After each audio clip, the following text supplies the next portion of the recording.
Shalom, friends. Shalom. Welcome to this episode of The Watchdog. I am your host, CJ Cox, here to tell you that we are living in biblical times. And this, of course, is found exclusively on the synagogue. I hope you guys enjoy this content. This is going to be some pretty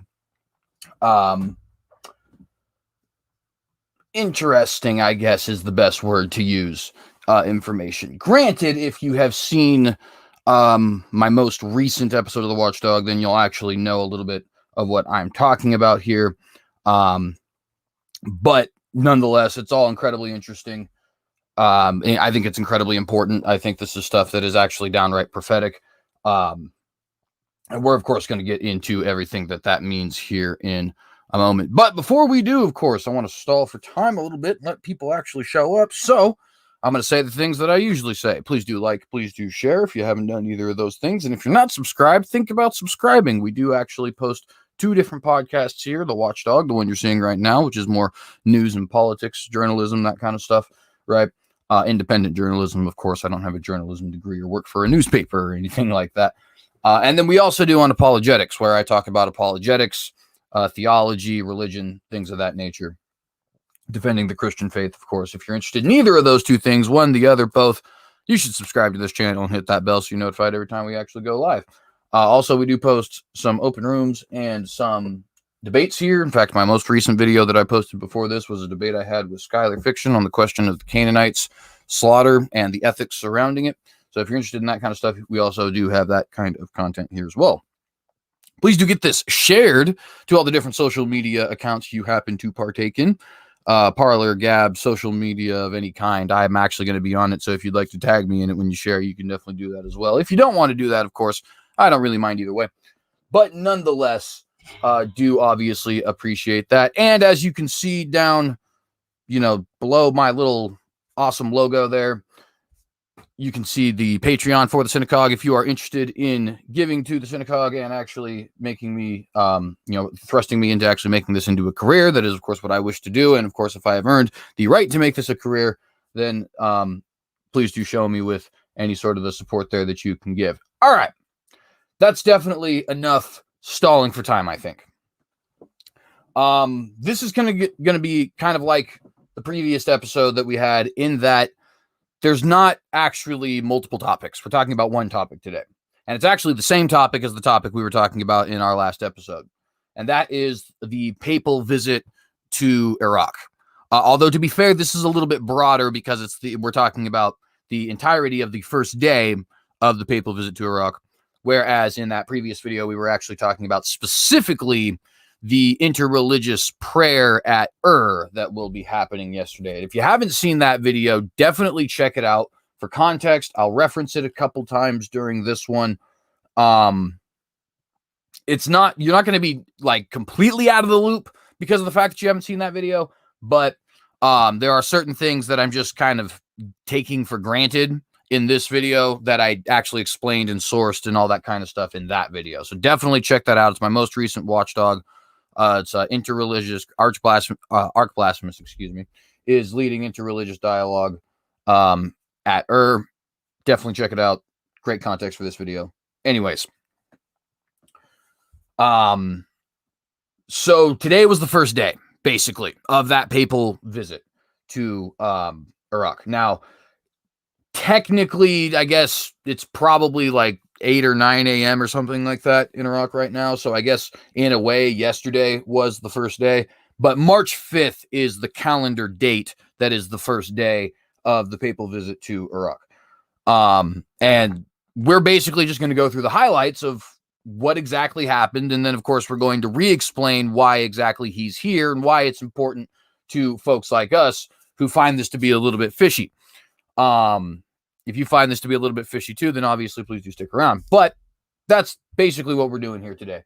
We're not actually going to have a pre-article discussion, because I want to dedicate all of the time we actually have here to, filling out all the details here and talking about some of the stuff that we're going to expect tomorrow. Tomorrow's a Saturday, so I'm not 100% sure if I will be doing a Watchdog. I might, just because this is that monumental of an event. But I'm definitely going to be posting a unapologetics at some point tomorrow, and that's usually what I do on Saturdays. So we'll see. Anyways, so we're going to recap the first day that Francis had in Iraq. And of course, just so you guys know that we aren't actually, misleading you or anything like that, we're not going to go to InfoWars or This Is the End, theendisnigh.com. Please listen to us. Exclamation point a million times, right? Or whatever kind of crazy conspiracy sites you happen to know of. We're actually going to go to Vatican News, which is the official government run, because remember, the Vatican City is both a church and a government, the official government-run state newspaper of the Catholic Church, right? So this is as official as a article gets. There is no more mainstream source as it pertains to what the Vatican is doing than the source that we are currently reading for you. So this is Vatican News, highlights of Pope Francis's first day in Iraq. Pope Francis concluded the first day of his apostolic journey to Iraq, meeting with participants in a Scholas Arch-Blasphemous, youth program. I'm almost positive I said that incorrectly, but nonetheless, this is how the day ended. At the end of his first day in Iraq, Pope Francis met with young people participating in the Scholas Arch-Blasphemous Foundation program in Baghdad. It's actually Baghdad, I'm pretty sure is how you're supposed to pronounce that, but whatever. I am an American, I guess you can forgive the American accent. But at any rate, a statement from the press office of the Holy See noted that the young people came from various religious denominations present in the country and were accompanied by the foundation's coordinator for Italy, Mario Del Verme. And of course, note that multiple religious congregations, or in this case, denominations, they were saying, implying that they were probably all Christian. But still, you see that, that there's this air of ecumenism that is going on here. And indeed, that is the explicit point of Pope Francis's journey to Iraq, actually, right? So, in fact, the motto that he used for this, his 33rd apostolic journey, as they call these little trips, is "You are all brothers," which is, I think it's either a partial verse from Matthew or a paraphrasing of a verse from Matthew. And of course, he is applying that to all of those who are under, as he puts it, the familial bonds from Father Abraham, right? Basically saying that Abraham links all of these people, Jews, Yazidis, Sabaeans, Muslims, Catholics, Protestants, etc., in one kind of grand family, and that he basically wants to kind of have everybody, surrounding or being united around that fact, right? Which, of course, is something that we told you was going to happen here on the Watchdog as soon as the Abraham Accords were signed. A lot of people were saying, oh, look at Donald Trump. He's making peace in the Middle East. Doesn't this make him such a great guy? And we were sitting there telling you, trust me, this is not what you think it is. This is the beginning of the attempt to use, quote unquote, Father Abraham to unite the not only Jewish and Arab peoples ethnically, but more importantly, the different Abrahamic faiths. And of course, it started with ecumenism within the church. That's basically already been accomplished. Now they're moving on to Abrahamic ecumenism, right? Eventually, they will, of course, be moving on to everybody, and they've already partially done that with things like the World Alliance of Religions for Peace, and so on and so forth, right?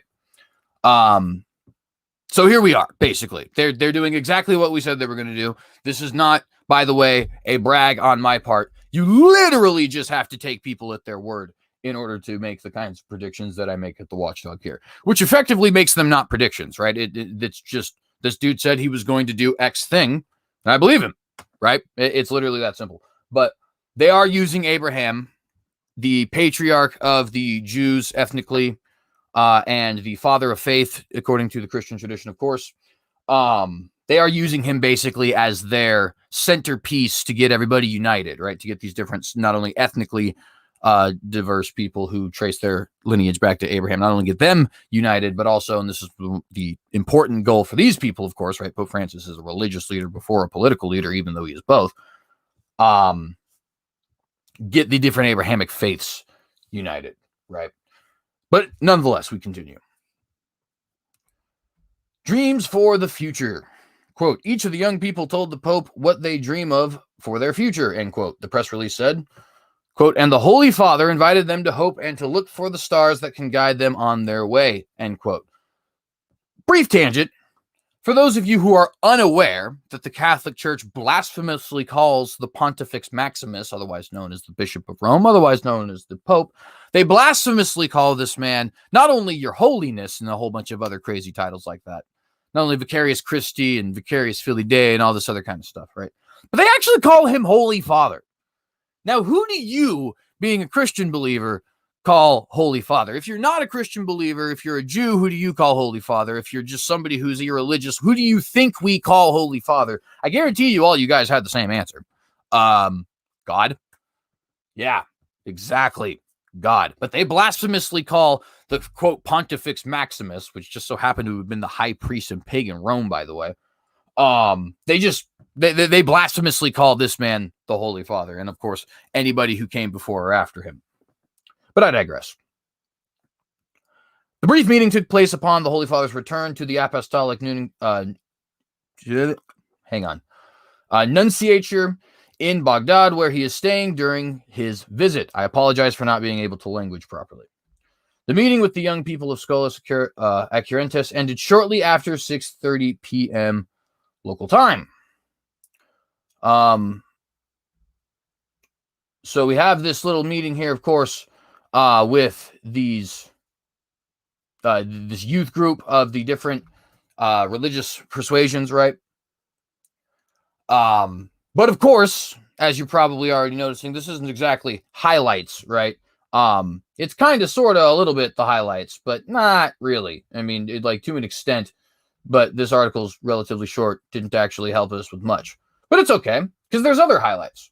So here's also from Vatican News an article about what was said by a group of non-Christians, a group of Muslims, in fact, the Muslim Council of Elders, in fact, and what they had to say about Pope Francis and his visit. Muslim Council of Elders on Pope Francis's visit to Iraq. The Muslim Council of Elders issues a statement regarding Pope Francis's landmark visit to Iraq, saying it is a message of solidarity with victims of violence in the region and around the world. The statement reads, quote, Pope Francis' visit to Iraq serves as a great opportunity to promote peace and is a message of solidarity with victims of violence in the region around the world. After years of destruction and war, we believe that the historic visit will help heal the wounds of the Iraqi people, while offering for a brighter future for Iraq and the region, one which will be filled with tolerance and coexistence, end quote.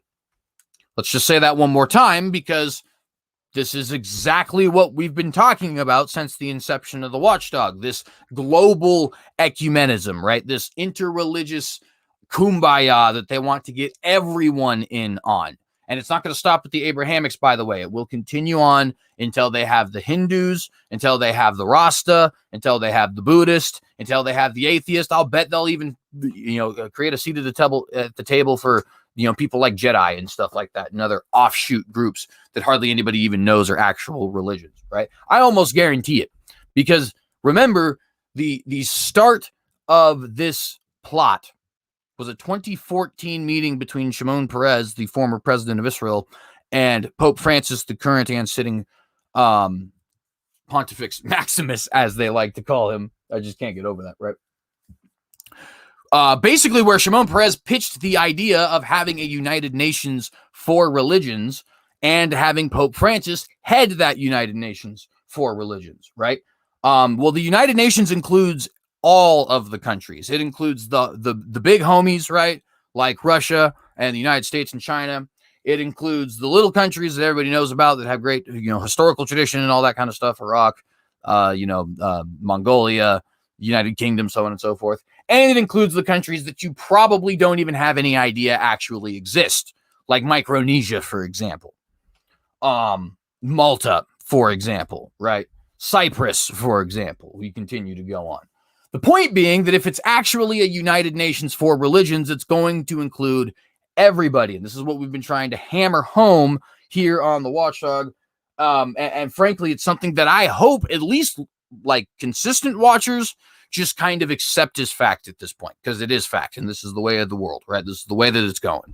If you're new here and we need some time to convince you, that's perfectly fine. But if you actually like keep up with this news and there's still something in you that's saying, no, I need to be convinced that they're actually trying to move towards some sort of a global enigmatic religious body.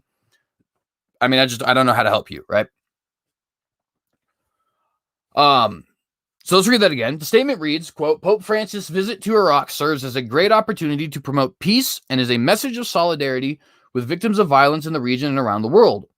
After years of destruction and war, we believe that this historic visit will help heal the wounds of the Iraqi people while offering hope for a brighter future for Iraq and the region, one which will be filled with tolerance and coexistence, end quote. Now, of course, this all sounds great, right? It all sounds flowery and awesome and lovey and kind and all that kind of stuff.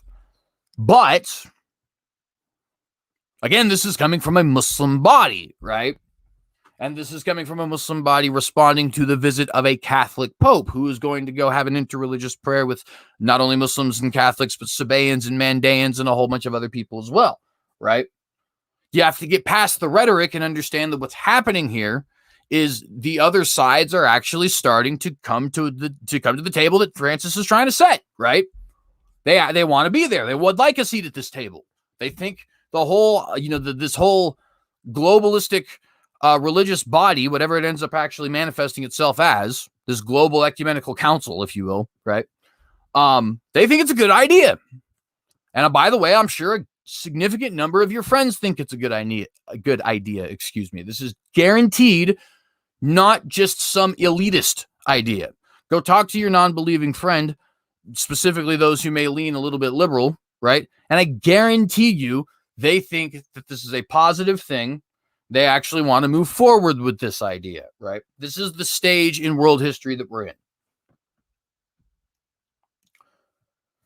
The council's statement continues with, quote, Pope Francis' insistence on conducting the visit despite the many challenges is a reflection of his complete faith in human fraternity, as well as his willingness to uphold equality in the face of hatred, sectarianism, and conflict, end quote. One more time, quote, Pope Francis' insistence on conducting the visit despite the many challenges is a reflection of his complete faith in human fraternity, as well as his willingness to uphold equality in the face of hatred, sectarianism, and conflict, end quote. And again, this is just more flowery language that you need to get past so that you can understand that what's going on here is actually, people trying to set up a, like I've said, United Nations of religions. It's funny. I just saw Dan Straight. He says one religion like that bumper sticker coexist. Exactly. Right. This isn't some elitist conspiracy theory idea. This is actually a mainstream idea. People are down with this. And by the way, if you believe scripture, that shouldn't surprise you. Right. This is pretty clearly laid out in Revelation. The world will end up accepting this at some point. Right. In fact, in my personal view, the world will be accepting of a new world order in total, right? Not only in control of their religious lives, but I think we will have a one world government at some point. I don't know if I'll necessarily live to see that. We'll see. I think it's very likely that I will live to see that, though. We'll see what happens. But the thing is, I mean, you talk to, your local politician, you definitely going to get probably an amen from him when you're talking about a one world government. You talk to your local, liberal, you just basically random progressive in the streets, you'll absolutely get an amen and 3 hallelujahs. In fact, you know what I mean? Obviously, what's the point there, right? The point is that this is an idea that is now taken hold and taken root in the populace itself, right? It's not an elitist idea anymore. It's not something that people have, kept under wraps or anything like that. This is just the way the world is moving, right? I hope I'm not sounding redundant and that this information is sounding like good to you guys and everything like that. The statement concludes saying, quote, Pope Francis' continued efforts in promoting peace are consistent with the Muslim Council elders' vision and goals of spreading peace, coexistence, and communal respect with countering hate and extremism, end quote. The Secretary General of the Muslim Council of Elders, Dr. Sultan al-Ramathi, no, I said it first time, Ramathi, Says, quote, Pope Francis' various visits in the Muslim world have only served to strengthen dialogue and friendship between East and West. The same could be said of His Eminence Dr. Ahmed Al-Tayyib, the Grand Imam, of El Azhar and chairman of the Muslim Council of Elders, who has tirelessly traveled the globe, for the same noble purpose.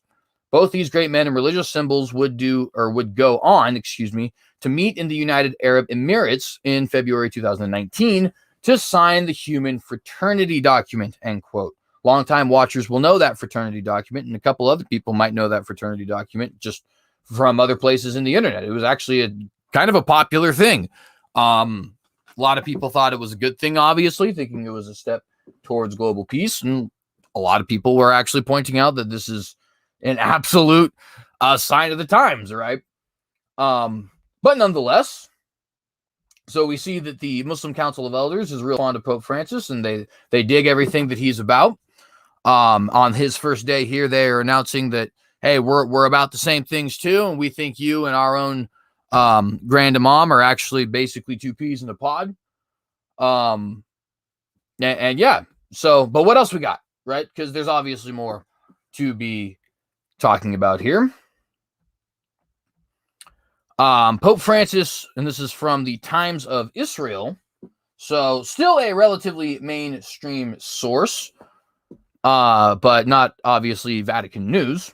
But this will be talking about what we have on his second day. By the way, there's a few other things that did happen here on the first day that I'll want to talk about, but they weren't huge, so I'll just kind of be, briefly referencing them without actually going into super deep detail, right? But nonetheless. So Pope Francis set to meet top Shiite cleric Sistani on second day in Iraq.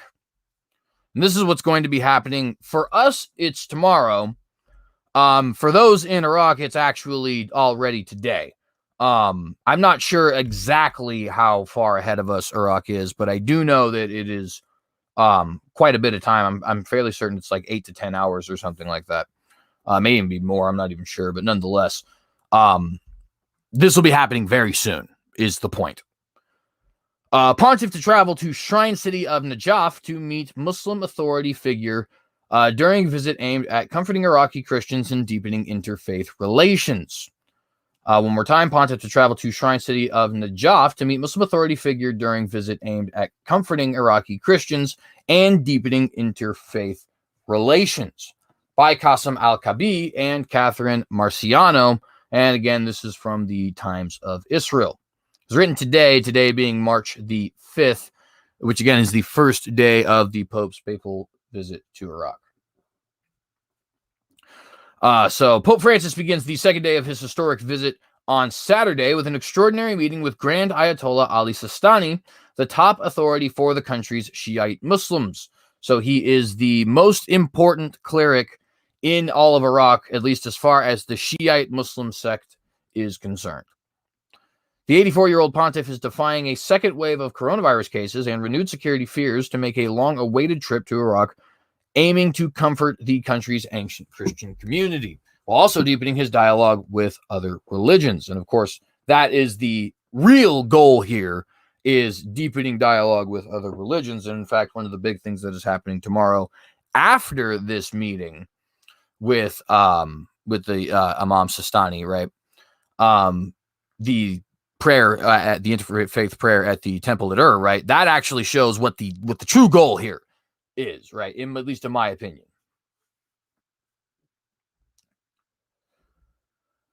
Having spoken to the faithful in Baghdad on Friday, Francis will travel to the Iraqi shrine city of Najaf early on Saturday to see 90-year-old Sistani. The two will meet at 9 a.m. in Sistani's humble home in one of Najaf's tiny alleyways, with no press allowed, as the Grand Ayatollah is almost never seen publicly. So, of course, the things that they talk about, we're not actually going to get to know about. What else is new, right? This tends to happen quite often. In fact, one of my biggest complaints about Donald Trump was his meeting with Pope Francis in 2017, with that we still do not have any idea what happened during. That was a horrible way to word that, but I hope you guys got the message of what I was saying.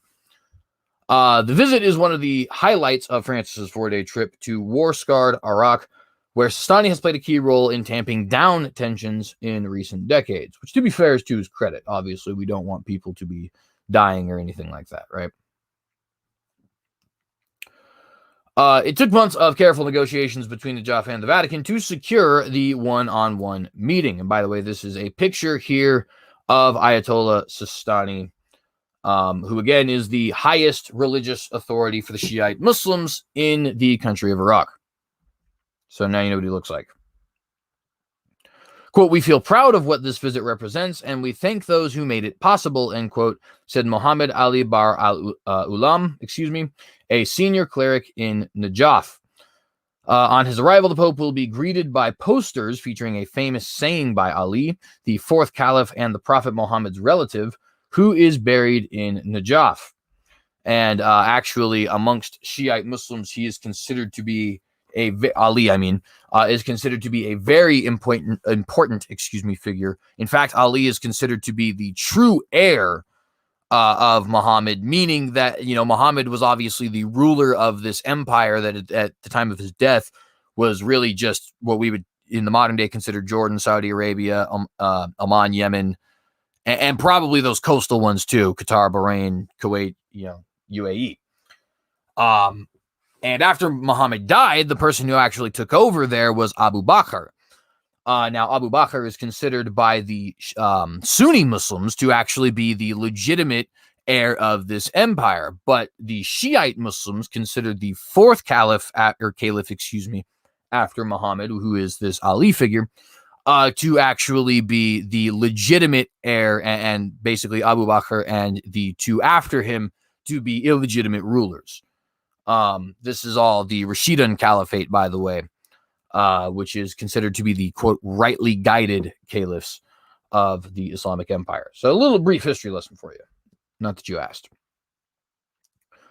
On his arrival, the Pope will be, I just read that, sorry. Quote, people are of two kinds, either your brothers in faith or your equals in humanity, reads the banner. And of course, that's true, right? It's not like we want to say that that's not true. We obviously are equal to all of our fellow humans. We are obviously brothers and sisters under Adam and Eve, of course, right? But, of course, what is meant by this is that we should all basically be dropping all sectarian differences, dropping any sort of nationalism, dropping any sort of ideological, religious, or philosophical convictions, and just become this sort of blended, gray, enigmatic soup of everybody's different beliefs, right? Which, of course, effectively erodes everybody's beliefs. And it just so happens to be something that I think is prophesied in the Bible, just for the record. Pope Francis, a strong proponent of interfaith efforts, that's definitely an understatement to say the least, has met with top Sunni clerics in several Muslim-majority countries, including Bangladesh, Turkey, Morocco, and the United Arab Emirates. Sistani, meanwhile, is followed by most of the world's 200 million Shiites, a minority among Muslims, but the majority in Iraq, and is a national figure for Iraqis. Quote, Ali Sistani is a religious leader with a high moral authority, end quote, said Cardinal Miguel oh my goodness, why is this jumping around so much? My apologies, friends. Said Cardinal Miguel Angel Ayuso Guigsot. I don't know that I said that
Sorry about that, friends. I had a little bit of a Wi-Fi issue, but hopefully that won't be happening for us again. I, again, do apologize. Let's go ahead and just jump right back into the article. I did happen to be listening along with myself, so I do know where I cut out. I cut out at, terribly pronouncing the name of this Cardinal Miguel Angel Ayuso, whatever his last name is, Guixot. No idea what the correct pronunciation is. But nonetheless, I apologize, and let's go ahead and get right back to what we were getting to. Ali Sistani is a religious leader with a high moral authority, said Cardinal, really complicated last name, the head of the Pontifical Council for Interreligious Dialogue and a specialist in Islamic studies. Yes, there is actually a Pontifical Council for Interreligious Dialogue, because this is something that the Vatican has actually been actively pursuing for a relatively long time. Sistani began his religious studies at the age of 5, ascending through the ranks of Shiite clergy to Grand Ayatollah in the 1990s. While Saddam Hussein was in power, he languished under house arrest for years, but emerged after the U.S.-led invasion that toppled the repressive regime to play an unprecedented public role. And is not that an interesting example of the author's hand at work, so to speak? An event that you may think has absolutely nothing to do with anything in the grand scheme of things, or you may think has everything to do with everything in the grand scheme of things, and that is the Iraq War, actually has a very important role to play in establishing basically a vocal voice for the highest ranked Shiite cleric in all of Iraq, right? So that he could actually take part in this ecumenical movement. I don't know. I think it's interesting, right? That's an interesting example of quote unquote fate at work, if you know what I'm saying. But nonetheless, in 2019, he stood with Iraqi protesters demanding better public services and shunning external interference in Iraq's domestic affairs. On Friday in Baghdad, Pope Francis made a similar plea, quote, "May partisan interests cease. Those outside interests who don't take into account the local population," end quote, Francis said. And of course, that's always something that, to a certain extent, I even agree with. Granted, I take a completely different interpretation of that than Pope Francis would. I personally believe in a nationalism for all nations. Pope Francis is actually wanting to think of that in the exact opposite, right? So I would be saying let local populations self-govern and have self-determination. But he's basically saying we should get rid of these other, things that we have that don't take into account the local population. But what it is that's taking into account the local population is having a get together and global kumbaya, basically. And that is his running theory, right? Sistani has had a complicated relationship with his birthplace, Iran, where the other main seat of Shiite religious authority lies, Qom. While Najaf affirms the separation of religion and politics, Qom believes the top cleric, Iran's supreme leader, Ayatollah Ali Khamenei, should also govern. Iraqi clerics and Christian leaders said the visit could strengthen Najaf's standing compared to Qom. That, by the way, I can just say right now, I boldly believe that is absolutely not going to be the case. Iran is going to get a seat at the table just like everybody else. Believe me, if people can forget about Israelis persecuting Messianic and Karaite Jews, and the Chinese putting Muslims in concentration camps, and the Indians and Burmese attacking Muslims and Christians, and so on and so forth. Like if these groups, Saudi Arabia, right? If these groups can excuse all of that in the name of quote unquote global peace, they will excuse Iran. Guarantee it, mark it down. That doesn't necessarily mean there won't be a war, right? Because I do think both sides are definitely very powerful, meaning the globalistic side and the nationalistic side in each of these various countries. I also do think a lot of people really are co-belligerents. They're not really allies, right?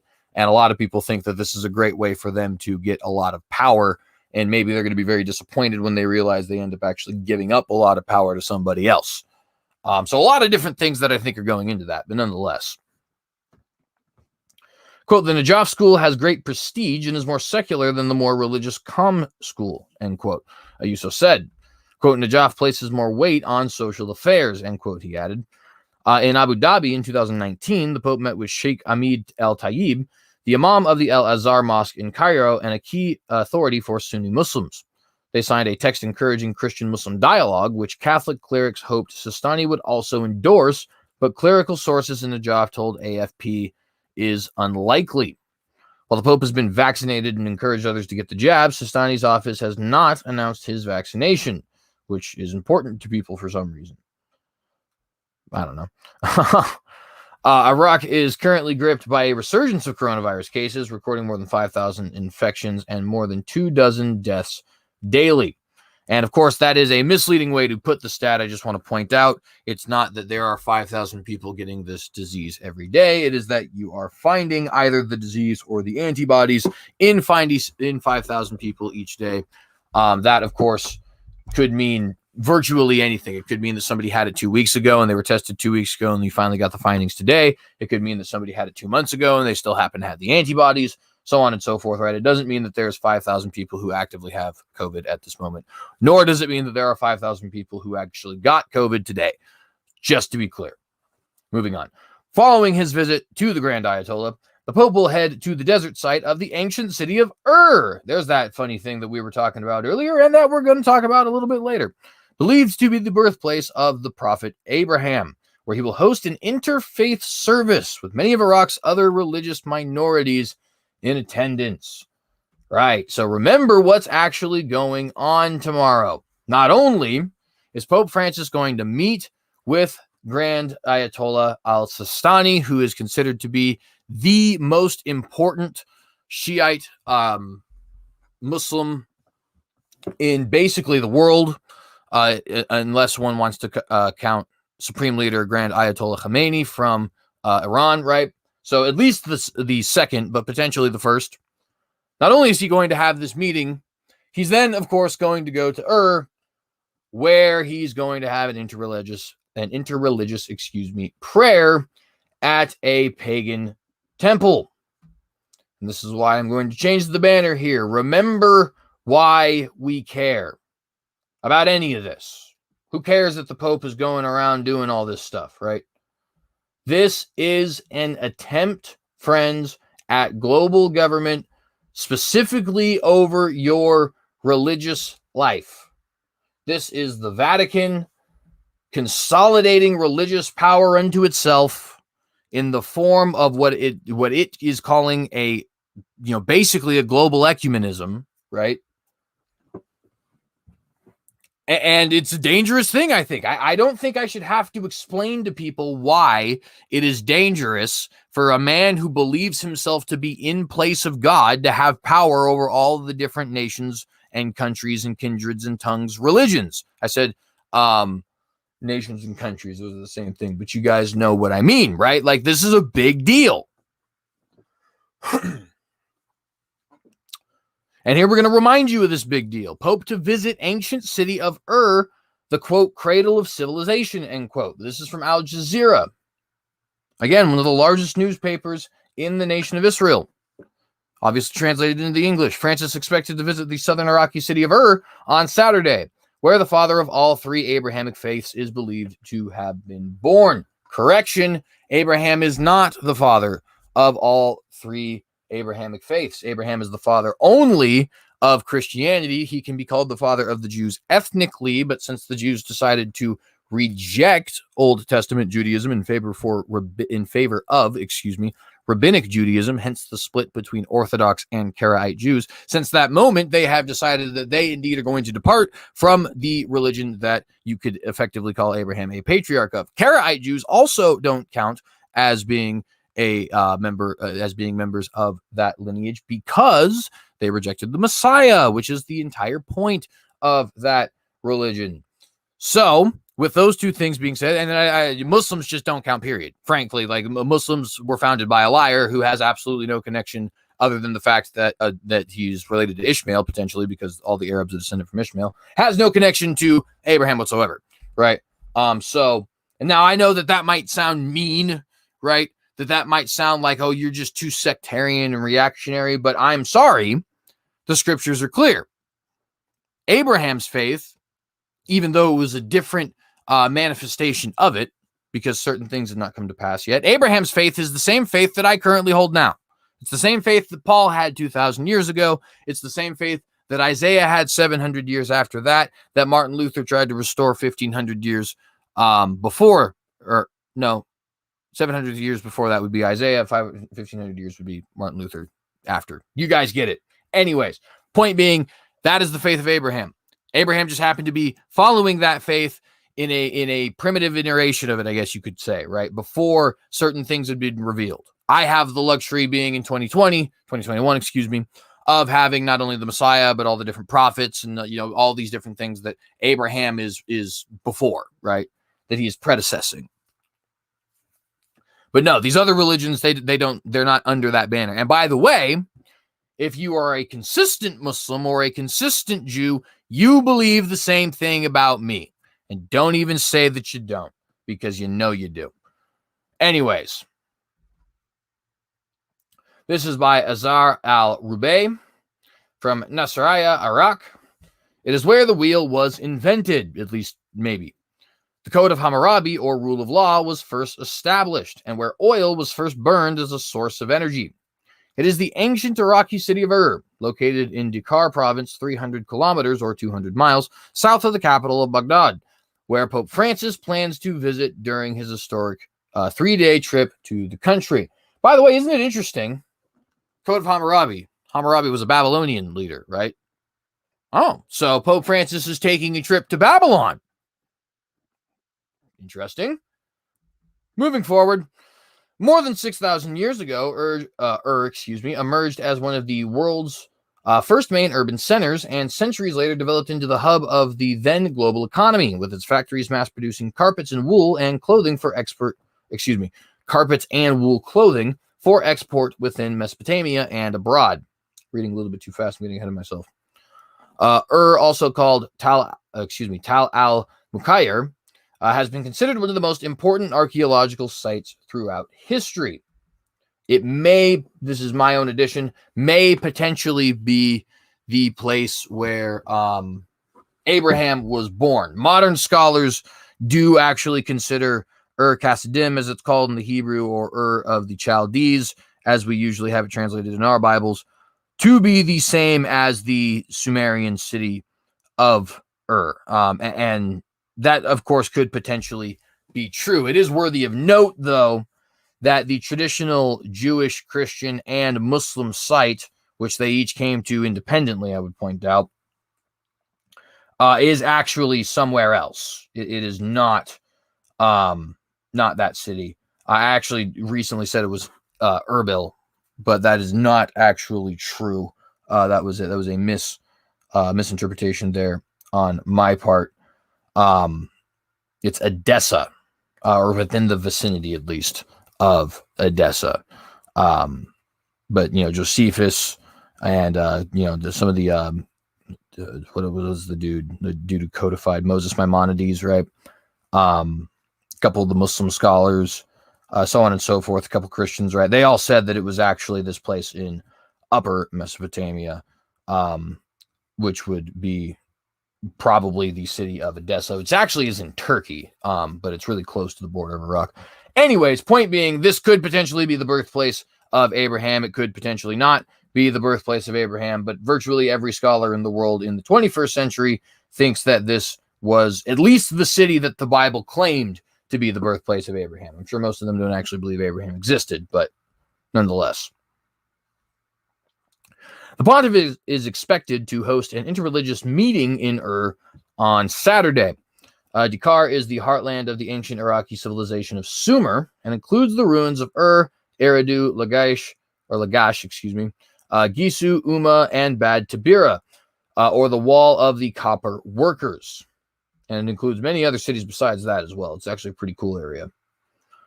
Ancient Mesopotamia is actually just a cool era of history if anybody's interested in reading about it or anything like that.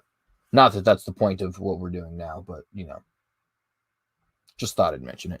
Anyways, during his visit to Iraq, Pope Francis will visit after meetings with politicians, religious figures, and archaeological sites in the cities, of Najaf, Erbil, Mosul, and the capital, Baghdad.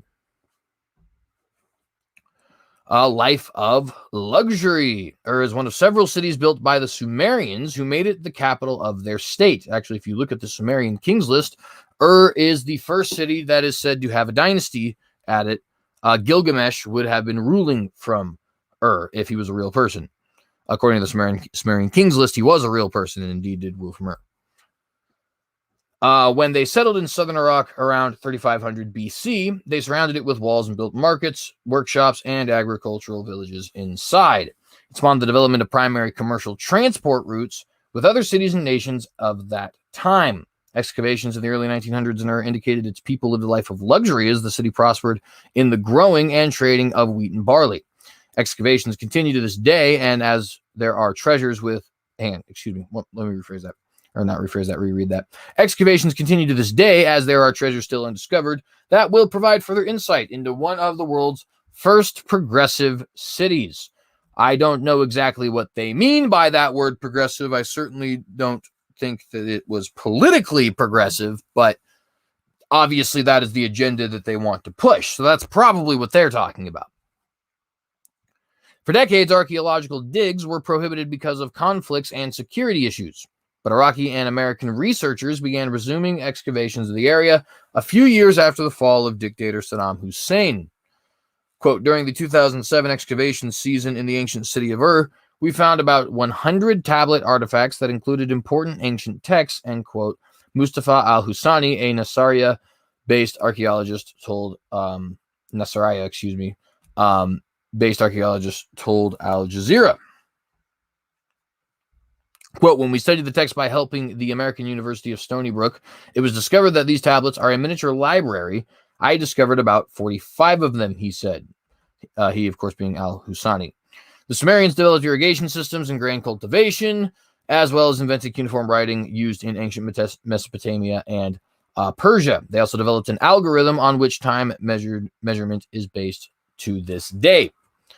Sumerian society recognized the mother's leadership role in the family, and women commanded a high level of respect. Another cultural legacy of Sumerian civilization was war and pottery. I hope you're picking up all the different reasons why this is significant, not only from a historical perspective, from a cultural perspective, from a religious, from a philosophical perspective, but even from a spiritual perspective, right? Female leadership, the center of man first actually attaining these great heights and being awesome for himself. A religious pagan temple that they're going to pray at this site. Potentially the place of Father Abraham, right? So on and so forth. And again, that Father Abraham is what they call him. The oldest pyramid is here. British archaeologist Sir Leonard Woolley, who excavated in Ur in 1922, discovered a royal tomb that matches the pharaonic ones in the pyramids of Giza in Egypt. The Sumerians were interested in building temples from mud and asphalt. An ancient ziggurat, or terraced compound, still stands in Ur and is considered one of the oldest pyramids of Mesopotamia's civilization. The complex next to the ziggurat, which that ziggurat is the temple to the moon god Nana, otherwise known as Sin, which we told you about in our previous episode, but continuing. The complex next to the ziggurat is said to date back to about 1900 BC, and at one time was the home of Prophet Ibrahim, known as Abraham by Christians and Jews. Notice that they just changed into the Islamic Ibrahim rather than what we would call him and what he would be truly called, Abraham, or more likely Avraham with a V. Although obviously it's not a V in Hebrew, it's a vet, but nonetheless, you get the point. This ziggurat, right, is a temple to a pagan god, the pagan god Nana, who was the god of the moon in the Sumerian pantheon, and who also in later iterations would go by the name Sin. It certainly would not be the home of Prophet Ibrahim, as they call him. Abraham, right? We don't even know for sure that Ur of the Chaldees or excuse me, not Ur of the Chaldees, that Sumerian is Ur of the Chaldees. This is what I meant to say, right? In other words, we don't actually know that this is where not Pope, getting mixed up because Pope Francis, right? That this is where Abraham actually was born, right? We don't know that. It's possible. We don't know that. Certainly, he was not participating in this ziggurat, right? At least not while he was a prophet, for sure, right? He could have potentially been doing it in the 75 years before he was a prophet, if he was a pagan, right? I don't know necessarily that he was a pagan. I don't know necessarily that he wasn't either, but either way, it wouldn't be something that we endorse. It would be frowned upon, right? Amir Abdul Razak, head of the Nasiriyah Civilization Museum, explained why Ur is considered so important to Christians, Jews, and Muslims. Quote, Ur is the birthplace of the prophet Abraham, and this is mentioned in the Torah. I'm just going to change it to Abraham, sorry. And this is mentioned in the Torah and the Gospels, and for this reason, all religions consider him their spiritual father. Now, that, of course, is not why anybody considers him to be the spiritual father of their religion. In fact, the city of Ur has nothing to do with why people consider Abraham to be the father of their religion. Abraham is considered to be the father of the Jews because he's the literal ethnic father of the Jews, as well as the prophet that worship of Jehovah was reestablished through, right? And even the prophet whose lineage would not only bear the King David, right, and the different tribes of Israel and Isaac and Jacob and all them, right, but even the Messiah himself, which they still believe that to this day, right? Of course, I think that's already come to fruition in the form of Jesus, who can, according to both Luke and Matthew, trace his lineage back to back to Abraham, right? And by the way, that is why he's considered to be an important patriarch in Christianity, is because he is a literal descendant, like flesh and blood descendant, not only of Israel, not only of the different tribes of Israel, not only of the Jewish people as a whole, through which we get the Old Testament, through which we get the prophecies of our Messiah, but also of that Messiah, Jesus, right? And he's considered to be the father of the Muslims, because, again, he's the literal ethnic father of the Arabs, right? Ishmael, who even before the Arabs were Muslim, in fact, even before Jesus was born, was linked to the Arab people. Ishmael is considered to be, to this day, the father of the Arab people, right? So those are the reasons why they consider him to be their father, just to their spiritual father, just to correct the record. Also, we do not know that this Ur is, like I said, it's possible. All scholars in the modern day most scholars, I should say, in the modern day tend to agree with this, but it's not the traditional city. In the Christian tradition, which is independent from the Jewish tradition, which is independent from the Muslim tradition. None of those three traditions have it being this city. They have it being somewhere more akin to the area of Edessa in Turkey, right? There's a couple other cities that it could potentially be outside of those two. We don't know for a fact that this is where Abraham was from, right? So I just have to correct the record there when he's talking. But nonetheless, back to the quote. Therefore, visiting the land of his birth is considered one of the most important ritual rites of the Christian pilgrimage, end quote. I do not agree. I do not agree. In fact, there is no place in the Bible that at any point in time, well, at least for the Christian, I guess I'm not 100% sure if the Jews were required to make a pilgrimage at any point in time. But at least for the Christian, there is no place in the Bible that declares that there's any sort of a pilgrimage that needs to be made. Not to the Holy Land, not to Jerusalem, which is in the Holy Land, not to the place where Abraham was born, right? That's all just nonsense. That's basically, I mean, that's added by bishops like the Catholic Church and the Episcopate that's in Russia currently, in the Russian Orthodox Church, and the Bishop of Constantinople and all that other stuff. They add that kind of stuff. That's not in the Bible. Surveys carried out by Al-Hamdani and American archaeologists suggest there are 15,000 archaeological sites throughout Iraq. In Nasiriyah alone, there are about 1,200 archaeological sites, which is equivalent to all of the antiquities of France and Italy combined, end quote, he said, which of course makes sense. Well, it's significantly older. Francis's historical visit aims to boost the morale of Iraq's besieged Christian minority, which has dwindled in recent years amid wars and persecution, and to encourage religious coexistence between Muslims, Christians, and other minorities. The politicians need to promote the spirit of fraternal solidarity, the pontiff said on Friday. Quote, there is corruption, abuse of power. That is not the way. At the same time, you need to think of justice, transparency to strengthen certain values. That is how credibility can grow. So everyone, especially the young people, can have hope for the future, end quote. And that is the end of that article there. And so tomorrow, friends, to recap as to why any of this at all is important, tomorrow we are going to see Pope Francis meeting with the most important, at least potentially most important, he's either number 1 or 2, depending on which particular sect of Shiite Islam you adhere to, but one of the most important Shiite clerics in the entire world, Grand Ayatollah Sistani. And then he is going to lead an interfaith prayer at a pagan temple dedicated to a pagan god. And of course, that's the conclusion of our show. We're actually about to hit an hour. So we might actually do another one of these on the weekend just to catch up on all of the blasphemous nonsense that the Pope is doing. But we'll definitely have an episode of Unapologetics tomorrow morning at 10 a.m. responding to Skylar Fiction and his recent biblical challenge to Christians. So definitely tune in for that. If you liked this video, please do like and please do share. Please do subscribe if you like our content in total. Obviously do appreciate that. Hit that bell, of course, if you want to be notified all of the different times that we actually do go live. I, of course, have this and the aforementioned Unapologetics, where I talk about apologetics.